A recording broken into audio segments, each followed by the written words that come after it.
Marco, bienvenue dans le Divan Musical, vous êtes notre 27e invité.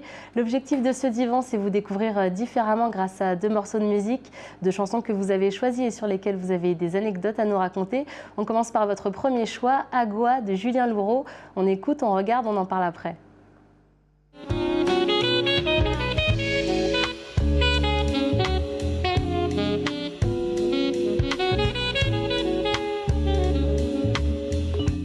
Julien Louraud, saxophoniste de jazz français, il crée le collectif Groove Gang et sort cet album City Boom Boom en 98 avec cet extrait Agua. Pourquoi avoir choisi ce morceau?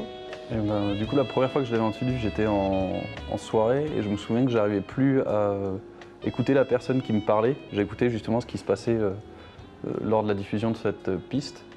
Et c'est rattaché, enfin ce morceau il est vraiment rattaché à toute une période où je rencontrais beaucoup de gens qui m'ouvraient l'esprit, qui me permettaient d'avoir un autre regard sur le monde. Et j'étais assez fier, 10 ans après, de rencontrer justement Julien Louraud dans les loges d'un festival où j'avais joué, de lui serrer la main.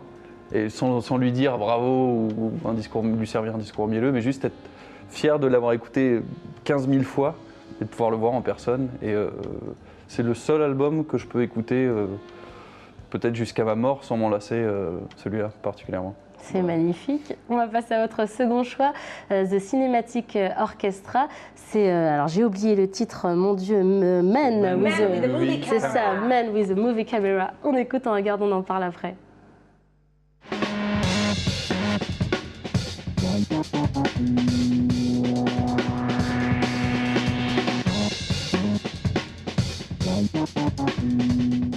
The Cinematic Orchestra, groupe britannique de jazz avec toutes ses influences électro. Là, c'est le titre de leur 4e album sorti en 2003. Pourquoi ce choix? Vous m'avez dit tout à l'heure que c'est un rapport avec Bourges.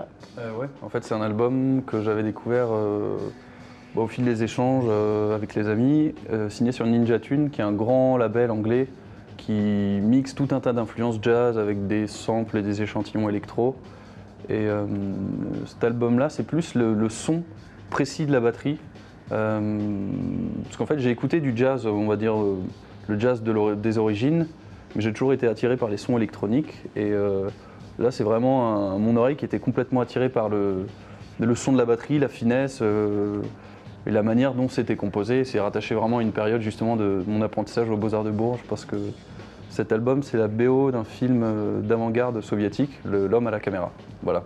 Et donc on avait étudié toutes ces choses-là. Donc l'influence pour votre jeu de batterie qu'on retrouve bien sûr dans Funk Trauma. Et merci Marco de vous être livré dans le Divan Musical, le divan qui reviendra la semaine prochaine, Émilie. Qui reviendra la semaine prochaine et qu'on retrouvera dans